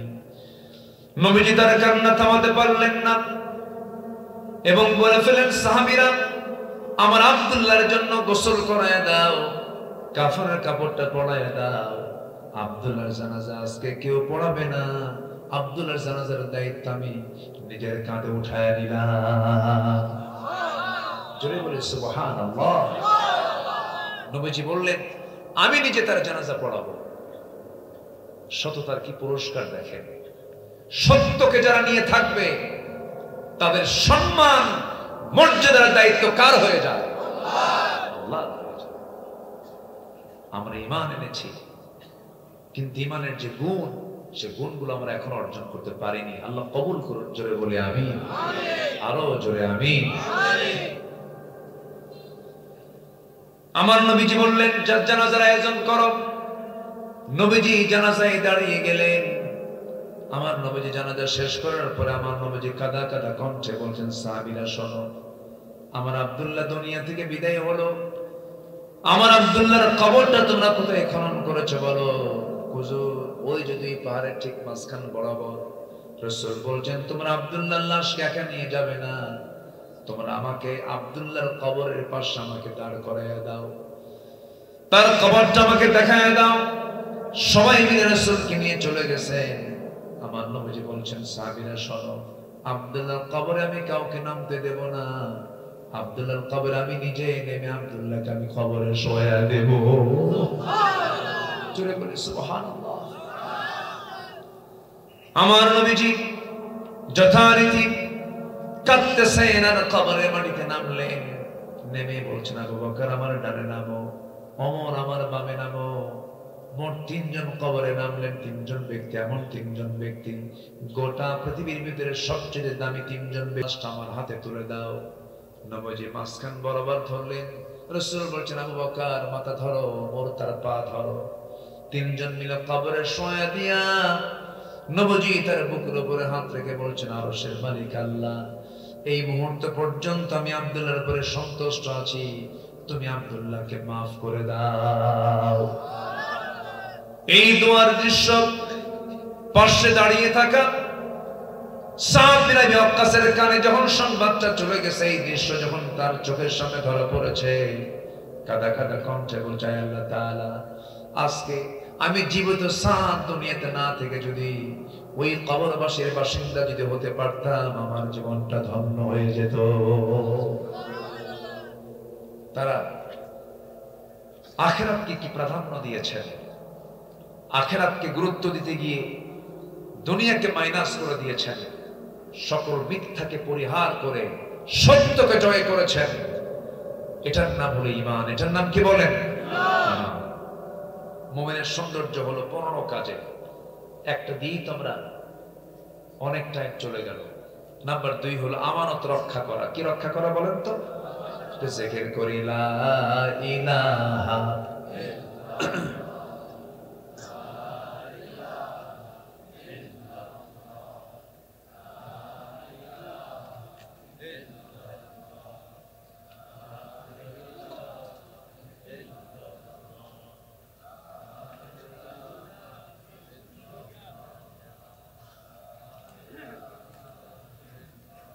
আরো জোরে লা ইলাহা সুবহানাল্লাহ ওয়ালহামদুলিল্লাহ লা ইলাহা লা ইলাহা ইল্লাল্লাহু মুহাম্মাদুর রাসূলুল্লাহ সাল্লাল্লাহু আলাইহি ওয়াসাল্লাম। সম্মানিত ভাইরা, নাম্বার 2 হচ্ছে আমানত রক্ষা করা। যার আমানত আছে তার ঈমানটা আছে, যার আমানত নাই তার কি নাই? ঈমান নাই। বলেছেন মুহাম্মদ সাল্লাল্লাহু আলাইহি ওয়াসাল্লাম। আজকের মাহফিল অনেক যুব সমাজকে আমি লক্ষ্য করছি, তারা আছে। যুব সমাজ, আমানত রক্ষা করতে হবে। তোমার যৌবনটা একটা আমানত। যৌবন কি? তোমার যৌবন তোমাকে রক্ষা করতে হবে। তোমার বৈধ স্ত্রীর জন্য বরাদ্দ রাখতে হবে। বিবাহ পূর্ব রিলেশন আমার দেশে আছে না নাই? স্বামী স্ত্রী ছাড়া বৈধ কোন রিলেশন কি পৃথিবীতে আছে? তাহলে বিভিন্ন পার্কে গাছের গোড়ায় গোড়ায় জোড়ায় জোড়ায় বাকবাকুম বাকবাকুম, যে এই যে দৃশ্যগুলো দেখা যায়, এই দৃশ্যগুলো কি হালাল না হারাম? হালাল না হারাম? এটা কি আমানত রক্ষা না আমানত ভঙ্গ? নষ্ট করে ফেলে। আবার অনেকে বিয়ের পরেও, নতুন বিয়ে করেছে, বউটা নিজে না দেখে দেশবাসীকে দেখায়। এরকম কিছু স্বামী আছে না নেই? বলো, এত সুন্দর বউ আমি শুধু একা দেখবো? সবাই দেখে। সে দেখানোর কৌশলটা কি? এই সাধারণ কোনো হুন্ডা না, একদম লেটেস্ট ভার্সন R15, যার প্যাসেঞ্জার সিট হলো 3 তলা। আছে না? উষা না? উষা 3 তলা। আর ড্রাইভিং সিট হলো আন্ডারগ্রাউন্ড। ড্রাইভার নিচে পড়ে থাকে, প্যাসেঞ্জার 3 তলায় থাকে। সেই 3 তলায় বউটাকে উলঙ্গ করে, লাল শাড়ি, লাল লিপস্টিক, এরপরে কপালে একখান টিপ লাগায়া, মুখে আটা ময়দা লাগায় দিয়া হোন্ডার পিছনে তুলে দিল। যদি কেউ দেখা মিস করে, হোন্ডার আওয়াজ যদি কম হয়, দেখবে তো কম। যেদিক দিয়ে ধোঁয়া বের হয়, ওটার নাম কি? এটা পাইপ আছে না? ওটা আউট করে, আউট করলে পরে তখন হোন্ডার আওয়াজ হয়ে যায় হেলিকপ্টার মতো। বাস, আন্ডারগ্রাউন্ডে ড্রাইভার, 3 তলায় প্যাসেঞ্জার বউকে নিয়ে দিল একখান টান, ভুলতা পর্যন্ত এক টানে জাতিকে দেখায় দিল আমার বউটা দেখতে কেমন। সন্ধ্যার দিকে কোন এক নদীর তীরে গিয়ে বউয়ের সুন্দর একটা ছবি 16 Pro Max আইফোনে তুলে আপলোড দিল মোবাইলে। লিখলো, প্রিয় বন্ধুরা আসুন আমার বউটাকে সবাই মিলে জামাতের সাথে দেখি। যেরকম নাউজুবিল্লাহ, যেরকম নাউজুবিল্লাহ। এদিকে আমানত রক্ষা হলো না নষ্ট হলো? করা যাবে না। আমানতদারিতে যার মধ্যে নাই, তার ঈমানই নেই। এটা আমার কথা না, বলেছেন মুহাম্মদ সাল্লাল্লাহু আলাইহি ওয়াসাল্লাম। আমার মায়েরা, আপনাকেও যত্নশীল হতে হবে, আপনাকে পর্দাশীল হতে হবে। আপনার ঈমানটাকে মজবুত রাখার জন্য সবচেয়ে বড় কাজ আজকের সমাজে, দুঃখ লাগে মেয়েরা হাজেরাকে চেনে না, খাদিজাকে চেনে না, রহিমাকে চেনে না, আসিয়াকে চেনে না, আয়েশাকে চেনে না, সুমাইয়াকে চেনে না। কিন্তু আজকের নারীরা তারা সবাই বোম্বের ফিল্ম স্টারের নায়িকাগুলোকে চেনে। আমি কি ভুল বলতেছি? টাস টাস করে বলে ফেলে, কার কোন কাপড়, কার কোন পোশাক হুবহু বলে ফেলে। আছে না নাই? কিন্তু আমার মা, আজকের মাহফিলে যারা এসেছেন, আপনার উচিত ছিল আয়েশার জীবনটাকে জেনে নেওয়া, আসিয়ার জীবনটাকে জেনে নেওয়া। আসিয়া আলাইহিস সালামকে যখন ফেরাউন বলেছিল, আসিয়া শুনলাম তুমি নাকি কালিমা পড়েছো। আসিয়া বলছেন, আপনি শুনবেন কেন? আপনি দেখেন লা ইলাহা ইল্লাল্লাহ। শেষ পর্যন্ত আসিয়া দুনিয়া থেকে বিদায় নিয়েছেন, বাতিল শক্তির কাছে মাথা নত করেন নাই। আমার মায়েরা, এই সমস্ত নারীগুলো আপনার প্রেরণা, তাদেরকে লালন করবেন, তাদের আদর্শগুলো জানার চেষ্টা করবেন। কোন একটা নারী যদি বেশি নয় মাত্র 4টা কাজ করে, নবীজির হাদিস, আল্লাহ রাব্বুল আলামিন তার জন্য, সেই মহিলার জন্য 8টা দরজার প্রত্যেকটা দরজা খুলে রেখে দিবে। কয়টা কাজ বলেন? কয়টা কাজ? আবার প্রত্যেক স্বামী তার বউকে 4টা কারণে মারতে পারবে। কয়টা কারণে বলেন? 4টা কারণে মারতে পারবে। শুনবেন? হ্যাঁ, কি কিসের জন্য শুনবেন? মারার জন্য শুনবেন? হ্যাঁ, আচ্ছা, বোঝার জন্য। ঠিক আছে, মারার জন্য না। কিন্তু এই বুড়া কালে মারলে কিন্তু বেকায়দা করবেন। বলবেন হ্যাঁ, বউকে মারে ভালো মানুষ না ছোট মানুষ? ছোট লোক, ছোট লোক তারা বউকে মারে। বউকে মারা কোনো কৃতিত্ব নয়। আমার নবীজি কোন স্ত্রীকে মেরেছেন একটা হাদিসও কেউ দেখাতে পারবেন না। আল্লাহু আকবার বলেন। বউ পিটানো কিছু স্বামী আছে না নাই? তবে রাসূল বলেছেন 4টা কারণে স্বামী তার স্ত্রীকে মারতে পারবে। কিন্তু 4টা কারণে যে মারবে, নাম্বার 1 হলো যদি কোনো মহিলা 5 ওয়াক্ত নামাজ না পড়েন, যদি পর্দায় না থাকেন, যদি শরীরে হেফাজত না করেন, যদি রমজান মাসে রোজা না রাখেন, এই 4টা কারণে স্বামী তার স্ত্রীকে শাসন করতে পারবেন, মারতে পারবেন। কিন্তু মারার ক্ষেত্রে শর্ত হলো 1.5 হাত লাঠি দিয়েও মারা যাবে না, হাত দিয়েও মারা যাবে না। পকেটে থাকা যে 9 ইঞ্চি যে মেসওয়াকটা আছে, সেই মেসওয়াক দিয়ে মারতে হবে। যদি কোনো স্বামী তার বউকে মেসওয়াক দিয়ে মারতে নেয়, দূরের মানুষ দেখলে পরে রাখবে না, হাসবে। চান্সে ছিলেন? মারার চান্সে ছিলেন? চান্স শেষ। আমার মায়েদের কোনো যে এখন পানি আসছে, হুজুর জান বাঁচলো। আল্লাহ তুমি ইসলামগুলোকে মেনে, ইসলামের বিধিবিধানগুলোকে মেনে চলার তৌফিক সবাইকে দান করো। জোরে বলি আমিন। আমানত রক্ষা করব আমরা। 2 নাম্বার 3, ইনসাফ কায়েম করব আমরা। যেখানেই যাব আদালত, সঠিক যে বিচার হবে সেই বিচার আমরা ঠিক রাখবো। আল্লাহু আকবার বলেন। নাম্বার 4 হলো ধৈর্য এবং ক্ষমতা, ধৈর্য এবং ক্ষমা নিয়ে আসবো। ধৈর্য আছে যার বিজয় আছে তার, ক্ষমা আছে যার পুরস্কার আছে তার। নাম্বার 5 হলো আল্লাহর ভয়ে কাঁদবো। কার ভয়ে কাঁদবো? কিছু যুবক আছে মেয়ের জন্য কাঁদে, আছে না নাই? তাও এমন কান্দা কান্দে সেন্সলেস, ওরে ছাড়া বাঁচবই না। ঠিক কিসের ঠিক? খুব বোঝে না। আধুনিক না, সব তো আধুনিক, তো স্মার্ট, তো খুব ভালো। আল্লাহ তুমি ছোট ছোট বাচ্চারা এদেরকে তুমি দিনমুখী করে দাও। জোরে বলে আমিন। এই মাহফিল প্রত্যেক বছর হোক, সবাই চান না? আল্লাহ কবুল করুন। জোরে বলে আমিন। তাহলে কাঁদবো আমরা কার ভয়ে? আল্লাহর ভয়ে। এখানে কিছু লাভ আছে।